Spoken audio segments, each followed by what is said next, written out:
Hello everyone, स्वागत है आप सभी लोग का। मैं हूं लक्ष्मी और आप देख रहे हैं आपका अपना यूट्यूब चैनल। तो फ्रेंड्स, कैसे हैं आप सभी लोग?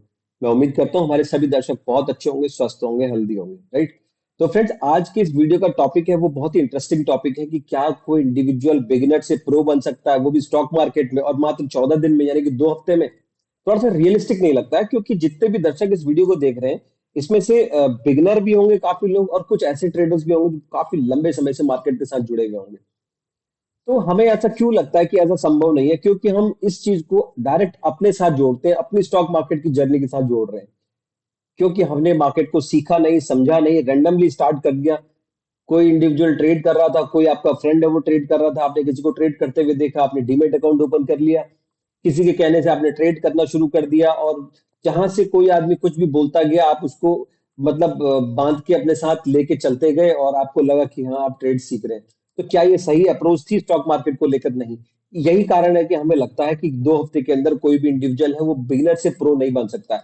लाजमी सी बात है, क्यों ये बहुत कम समय है। क्योंकि देखिए, इस काम में महीनों लग जाते हैं, साल लग जाते हैं, तब जाके कहीं स्टॉक मार्केट पकड़ में आता है।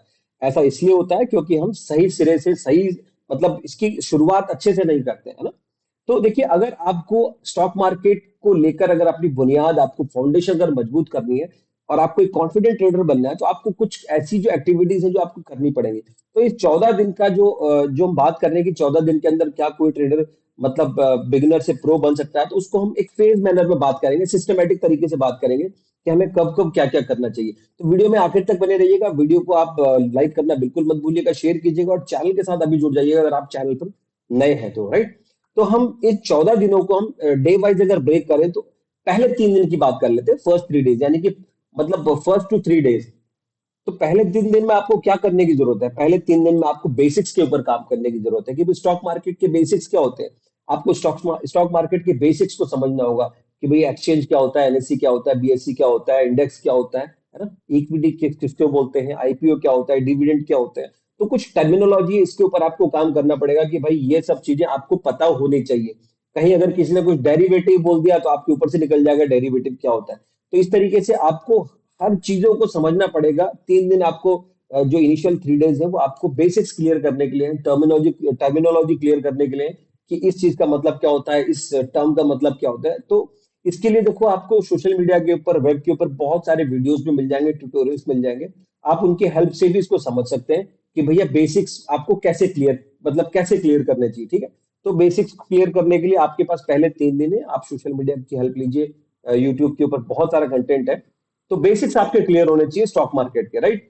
जब 3 दिन में आप बेसिक्स क्लियर कर लेते हैं, उसके बाद जो अगले 3 दिन आते हैं, यानी कि चौथे दिन से लेकर छठा दिन, यानी कि फोर्थ, फिफ्थ, सिक्स।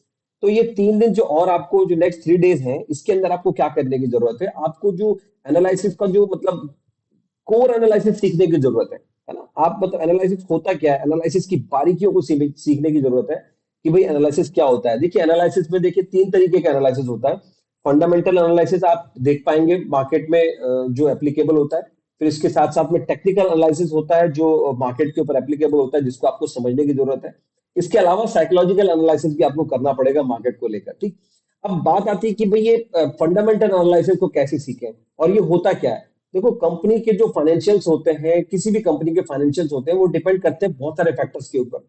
तो आपको उनको समझना पड़ेगा, भाई पी रेशियो क्या होता है, ईपीएस क्या होता है, आरओई क्या होता है, वगैरह वगैरह। बैलेंस शीट कैसे देखनी है आपको, प्रॉफिट लॉस कैसे मतलब कंपनी ने डिक्लेयर किया, उसका मीनिंग क्या होता है। ये सब चीजें फंडामेंटल एनालिसिस में आती है, और आपको उसको पढ़ना पड़ेगा, समझना पड़ेगा, ठीक है। लेकिन अगर फंडामेंटल एनालिसिस के बाद अगर हम टेक्निकल एनालिसिस की बात करेंगे, तो मेरा ये निजी मानना है कि भाई अगर आपको फंडामेंटल एनालिसिस नहीं आता है, देखो नहीं आता है की बात नहीं कहूंगा, क्योंकि देखो इतनी सारी कंपनी है, अगर आप हर कंपनी का फंडामेंटल एनालिसिस करने लग गए, तो आप तो ट्रेड ले ही नहीं पाएंगे, आप तो उस पढ़ने में ही रह जाएंगे। कंपनी के बारे में ही पढ़ पढ़ के थक जाएंगे, तब तक स्टॉक कहां से कहां पहुंच जाएगा, स्टॉक का भाव, ठीक है। तो मैं ये नहीं कह रहा हूं कि फंडामेंटल एनालिसिस को मत पढ़िए, मत समझिए, लेकिन फंडामेंटल एनालिसिस से ज्यादा जो मजबूत है, वो मैं मानता हूं टेक्निकल एनालिसिस को। तो टेक्निकल एनालिसिस एक ऐसी थ्योरी है, एक ऐसा मैकेनिज्म है जो आपको स्टॉक मार्केट को मतलब समझने में बहुत आसान बना देता है, ठीक है। तो स्टॉक मार्केट में जो टेक्निकल एनालिसिस है वो कैसे काम करता है, और उसको कैसे सीख सकते हैं। तो देखो, टेक्निकल एनालिसिस को सीखने से आपको मार्केट में जो सपोर्ट और रेजिस्टेंस है उसका गेम समझ में आता है कि मार्केट को कहां पर सपोर्ट मिल रहा है, कहां रेजिस्टेंस है। कैंडल स्टिक पैटर्न्स क्या होते हैं, बहुत सारे कैंडल के फॉर्म्स होते हैं, चार्ट पैटर्न्स होते हैं, आपको उनको समझने की जरूरत पड़ेगी टेक्निकल एनालिसिस को समझने के लिए। अच्छा, एक चीज मैं और बोलूंगा, टेक्निकल एनालिसिस को सीखने के लिए बहुत सारे ऐसे ट्रेडर्स हैं जो इंडिकेटर्स का यूज करते हैं। मैं ये नहीं कह रहा हूं कि इंडिकेटर्स का यूज करना गलत है, लेकिन अगर आप इंडिकेटर के बगैर भी, अगर इंडिकेटर्स को प्लॉट किए बगैर भी अगर आप चार्ट को पढ़ना सीख जाएं तो उससे अच्छी कोई बात ही नहीं। मैं अपना पर्सनल एक्सपीरियंस बता रहा हूँ कि मैं अपने चार्ट के ऊपर इंडिकेटर्स को प्लॉट करना पसंद नहीं करता हूँ। क्योंकि अगर आपने इंडिकेटर को प्लॉट कर दिया तो फिर तो आप उसके गुलाम हो गए इंडिकेटर के, है ना? तो आपको आपको एनालिसिस स्किल्स कहाँ से आई? आपको नहीं आई ना। तो कोशिश करें कि आप बगैर इंडिकेटर के चार्ट को पढ़ने की प्रैक्टिस करें और चार्ट को समझने की प्रैक्टिस करें। जो टेक्निकल एनालिसिस है उसको थोड़ा सा मजबूत करें। हाँ, अगर आपको हेल्प लेने की जरूरत है आप इंडिकेटर्स को यूज कर सकते हैं। अच्छा, बहुत सारे इंडिकेटर्स तो आज की तारीख में तमाम अवेलेबल है मार्केट पे, बट इनमें भी कुछ मेन इंडिकेटर्स हैं जो ट्रेडर्स बहुत ज्यादा पसंद करते हैं, जिसमें से आप मूविंग एवरेज देखेंगे, काफी ट्रेडर्स पसंद करते हैं। और आरएसआई बहुत अच्छे से यूज होता है आज की तारीख में, बहुत ज्यादा लोग यूज करते हैं। और एमएसीडी भी है। इस तरीके के न जाने कितने इंडिकेटर्स मार्केट में अवेलेबल है, आपके ब्रोकर ये आपको देते हैं चार्ट के ऊपर प्लॉट करने के लिए, और इसकी हेल्प से आपको जो है मार्केट को थोड़ा सा एनालाइज करने में मदद मिलती है, राइट? अब तीसरी जो बात आती थी वो थी साइकोलॉजिकल एनालिसिस की। अब देखिए, साइकोलॉजिकल एनालिसिस कोई ऐसा लेट डाउन मेथड नहीं है कि भैया ऐसा ही होता है साइकोलॉजिकल एनालिसिस में।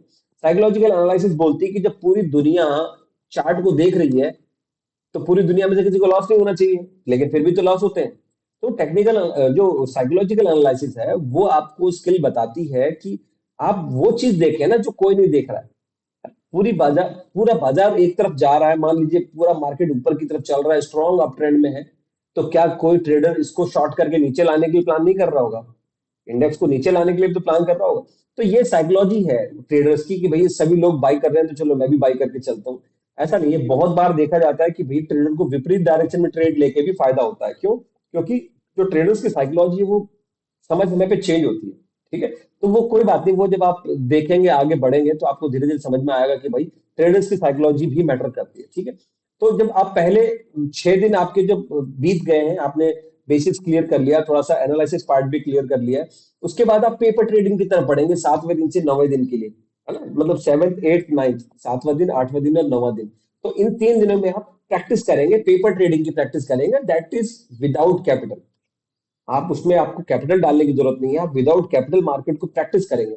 पेपर ट्रेडिंग का मतलब आप पेपर के ऊपर लिख के इसको प्रैक्टिस करेंगे कि भाई मैं इस फला फला स्टॉक को, एक्स वाई जेड स्टॉक जो भी है, मैं इसको इस जगह पर बाई कर रहा हूँ और मेरा टारगेट ये है, देखते हैं कि यहाँ पर मीट होता है कि नहीं होता है। तो इस तरीके के आपको मल्टीपल ट्रेड्स करने होंगे, तो जाके आपको पता चलेगा कि जिस डायरेक्शन में आप सोच रहे हैं, जिस जिस डायरेक्शन में आप मार्केट को देख रहे हैं, जो आपके मार्केट को देखने का तरीका है, मार्केट को एनालाइज करने का तरीका है, वो सही है भी कि नहीं, है ना? तो ये सब आपको पता चलेगा जब आप पेपर ट्रेड करेंगे ना, आपकी जो ट्रेड्स है वो आपको मतलब सक्सेस की तरफ जाते हुए दिखेंगे, तब आपको पता चलेगा कि हाँ, आपका सोचना समझना ये है जो करेक्ट तरीके से जा रहा है, आप करेक्ट चल रहे हैं मार्केट में। ठीक है, फिर आपको निफ्टी बैंक निफ्टी के मूवमेंट्स को डेली वॉच करना पड़ेगा। ठीक है, ये पेपर ट्रेडिंग का ही पार्ट है। मतलब विदाउट कैपिटल ट्रेड करना, पेपर के ऊपर लिख के ट्रेड करना। आज की तारीख में तो बहुत सारे, आज की डेट में बहुत सारे एप्लीकेशंस भी अवेलेबल हैं जो आपको बिल्कुल रियल ट्रेड का फील कराते हैं, बट वो रियल ट्रेड होते नहीं, उसमें आपको एक डमी फंड दिया जाता है। एक वो आपको कुछ मतलब अमाउंट है वो आपके ट्रेडिंग अकाउंट में आपको कॉम्प्लीमेंट्री देते हैं, वो रियल अमाउंट नहीं होता है, वो एक डमी अकाउंट होता है, उसकी मदद से आप ट्रेड कर सकते हैं मार्केट में, है ना? ये लोग, वो लोग ज्यादा अच्छे से समझ सकते हैं जो फॉरेक्स और क्रिप्टो में करते हैं, उन लोगों को इसका बहुत अच्छा तजुर्बा होगा कि उसमें एक डेमो अकाउंट भी होता है। तो डेमो अकाउंट में डेमो अमाउंट होता है और उसके अंदर आप मतलब आर्टिफिशियल ट्रेड कर सकते हैं, सिमुलेटेड ट्रेड बोलते हैं ना जिसको, वो। ठीक है, तो मतलब 7th 8th 9th 3 दिन ऐसे होंगे जब आप पेपर ट्रेड करेंगे और आप चेक करेंगे कि आपका जो मार्केट को समझने का जो तरीका था वो कैसा है, आप मार्केट को अच्छे से समझ भी पाए कि नहीं समझ पाए। ठीक है, उसके बाद आती है अगले 3 दिन की बारी, यानी कि 10 11 12। 3 दिन ऐसे होंगे आपके जिसमें आप रिस्क मैनेजमेंट और साइकोलॉजी के ऊपर काम करेंगे। भाई रिस्क मैनेजमेंट का मतलब क्या है कि आपकी जो पोजीशन साइजिंग है वो आपको कैसी रखनी है। भाई ऐसा तो नहीं है आप पूरी कैपिटल लेके एक साथ ही बैठ रहे हैं, तो ये सब मैटर करता है, ट्रेडिंग को सीखने का पार्ट है। तो पोजीशन साइजिंग के ऊपर आप बिल्कुल ध्यान रखें कि आप एक सीमा के अंदर, एक लिमिट के अंदर ही आप अपनी पोजीशन को बनाएं, और सारा कैपिटल आप एक ही स्टॉक में, एक ही ट्रेड में न झोंक दें, उससे बहुत बड़ा नुकसान होने की संभावना होती है। ये सारे के सारे लर्निंग फेज है, ये जितनी बातें बता रहा हूँ ये सब टर्मिनोलॉजी है सीखने की। ठीक है, आपको पोजीशन साइजिंग सीखनी पड़ेगी, आपको स्टॉप लॉस के बारे में सीखना पड़ेगा, टारगेट सेटिंग सीखनी पड़ेगी कि आपको टारगेट कहाँ सेट करना चाहिए, स्टॉप लॉस कैसे आपको आइडेंटिफाई करना है, स्टॉप लॉस को ट्रेल करना है तो कैसे कैसे करना है ट्रेल। ये सब आपको जो रिस्क मैनेजमेंट का पार्ट है, आपको रिस्क मैनेजमेंट सीखने में हेल्प मिलेगी। ये मैं जितनी भी बातें बोल रहा हूँ, आप इसको अगर फेज मैनर में आप अपने घर पर बैठ के भी वर्कआउट करेंगे, तो मैं समझता हूँ कि आप काफी हद तक सही रास्ते पे आ जाएंगे। ठीक है, आपको देखो, ये रिस्क मैनेजमेंट में ही आता है कि भाई आपको इमोशनल ट्रेडिंग नहीं करनी है। आपको समझना है कि इमोशंस की क्या वैल्यू होती है ट्रेड में। आप जब रियल ट्रेड में जाएंगे, इमोशंस की क्या वैल्यू होती है, ये आपको देखो प्रैक्टिस करने से समझ में आएगा। देखो, ये बात तो बिल्कुल फैक्ट है, बिल्कुल सच बात है कि अगर आप ट्रेडिंग में अपने इमोशंस को लेके आएंगे तो आप मुश्किल में पड़ जाएंगे, है ना। तो आपको अवॉइड करने हैं आपके इमोशंस के ऊपर। इमोशंस से आपको मतलब ड्राइव नहीं होना है, इमोशन से आपको कंट्रोल नहीं करना चाहिए मार्केट में। ठीक है, आप इमोशंस को एक तरफ रखिए और बिल्कुल सिस्टमेटिक ट्रेड करें आप। ठीक है, आपको देखो ओवर ट्रेडिंग अवॉइड करनी है। आपको जो डर है मार्केट में उसको अलग करके तब ट्रेड करना पड़ेगा। अगर आप डरे रहेंगे तो ट्रेड कर ही नहीं पाएंगे ना। आपको अपनी ग्रीड को भी अलग करना है। तो कहने का मतलब है आपको ओवर ट्रेडिंग भी अवॉइड करनी है, फियर भी अवॉइड करना है, और अपनी ग्रीड को भी अवॉइड करके चलना है। और सबसे बड़ी बात क्या है कि जो ये रिस्क मैनेजमेंट का जो पार्ट है, इसमें आपको ना अपना ओन आपको ट्रेडिंग प्लान बना के चलना पड़ेगा। आप देखते हैं कि बहुत सारे ट्रेडर्स होते हैं, उनके सबके अपने अपने ट्रेडिंग प्लान होते हैं। तो जब आपको बाजार समझ में आने लगेगा, तब आप अपना भी एक जो ट्रेडिंग प्लान है वो आप वर्कआउट करके डिसाइड कर पाएंगे कि भाई मेरा ट्रेडिंग प्लान ऐसा होना चाहिए। उसमें आप एंट्री डिफाइन करेंगे कि भाई मुझे कौन से जोन में आके एंट्री करनी है, एग्जिट कब करना है, और आपको पर ट्रेड कितना रिस्क लेना है। ये सब आपका जो ट्रेडिंग प्लान है ना उसका पार्ट होगा। और ये आपका जो रिस्क मैनेजमेंट है, इसमें आप सीखेंगे कि आपको अपना ट्रेडिंग प्लान कैसा लेके चलना चाहिए। ठीक है, अब देखिए 12 दिन लगभग लगभग हमने सिस्टमेटिकली अपने डिवाइड कर दिया कि हमने बेसिक पढ़ेंगे, ये पढ़ेंगे, वो पढ़ेंगे। अब बात आती है 12 दिन पूरे हो गए, अब लास्ट के 2 डेज बचे। तो लास्ट के 2 डेज का मतलब है कि आपको अपना जो ट्रेड है वो स्मॉल ट्रेड स्टार्ट करने की जरूरत है। लेकिन मैं एक बहुत गहरी बात बोल रहा हूँ, बहुत इंपॉर्टेंट बात बोल रहा हूँ कि जब भी आप रियल ट्रेड में जाएं, रियल ट्रेड के लिए जाएं, तो आप अपने फंड एडवाइजर हैं, जो आपके कोच हैं, जो आपके मेंटर हैं, जो आपके इन्वेस्टमेंट एडवाइजर हैं, आप उनसे जरूर कंसल्ट कीजिए। क्योंकि रियल ट्रेड में जाने के टाइम पर वही आपको हैंड होल्डिंग सपोर्ट देते हैं कि आपको कब और क्या करने की जरूरत है ना। ये सब मतलब पढ़ने मात्र से आपको ये नहीं हो जाता कि अब आप ट्रेड में महारथी हो गए हैं। तो रियल ट्रेड में महारथी बनने के लिए जो रियल ट्रेड की शुरुआत करेंगे ना, उसमें आपके मेंटर का आपके साथ होना बहुत जरूरी है। आपका जो कोच है, जो आपके ट्रेडिंग कोच है, उनका आपके साथ रहना बहुत जरूरी है। वही आपको गाइड करेंगे कि आपको रियल ट्रेड की तरफ कैसे कदम बढ़ाने चाहिए, क्या आपकी अप्रोच होनी चाहिए रियल ट्रेड के लिए। ठीक है, आपको स्मॉल कैपिटल के साथ काम करना है, वेरी स्मॉल कैपिटल के साथ। कोशिश करें कि मतलब लिक्विड स्टॉक्स में आप ट्रेड करें। निफ्टी 50 कंपनीज जो होती है, निफ्टी 50 के अंदर उन कंपनीज में आप ट्रेड लेने की कोशिश करें स्टार्टिंग में, छोटी कैपिटल के साथ है। देखिए, ये मैं आपको अपना तजुर्बा है वही शेयर कर रहा हूँ। मैं ऐसा नहीं बोल रहा हूँ कि ऐसा लिखा हुआ है आप इसी को कीजिए, यही कंपल्सन है, ऐसा कुछ भी नहीं है। मुझे ऐसा लगता है कि भाई ये करेक्ट अप्रोच होनी चाहिए, तो मैं आपके साथ शेयर कर रहा हूँ। बट आप अपने जो फंड मैनेजर हैं, आपके जो एडवाइजर हैं, इन्वेस्टमेंट एडवाइजर हैं, आपके मेंटर हैं, आपके जो कोच हैं, आप उनसे कंसल्ट कीजिए। वो आपको और अच्छी बातें बताएंगे ट्रेड से रिलेटेड। आप अपने जो ट्रेड होते हैं ना, उनको डेली बेसिस पे आप रिव्यू कीजिए। जब भी आप ट्रेड स्टार्ट करेंगे रियल ट्रेड स्मॉल कैपिटल के साथ, तो आप अपने जो ट्रेड्स है उनको रिव्यू कीजिए डेली कि भैया अगर गलती हुई है तो क्यों हुई है, कहां पर गलती हुई है, उनको नोट कीजिए, उनको इंप्रूव कीजिए, है ना। तो जाके जो हमारे ट्रेड है वो जो ट्रेड होंगे वो सक्सेसफुल होंगे, और हम एक प्रो ट्रेडर की लाइन में अपने आप को देख पाएंगे अगर हम इस तरीके से चलते हैं तो।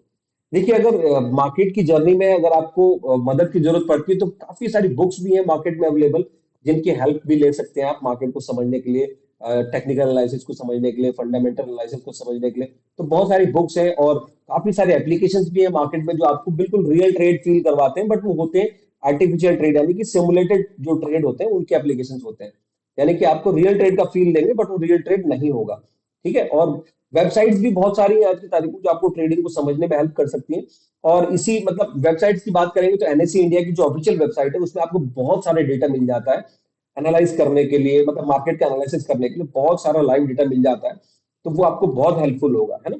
और भी बहुत सारे मतलब प्लेटफॉर्म्स हैं जो आपको हेल्प करते हैं स्टॉक मार्केट को सीखने के लिए, समझने के लिए। बाकी ये आपके ऊपर है।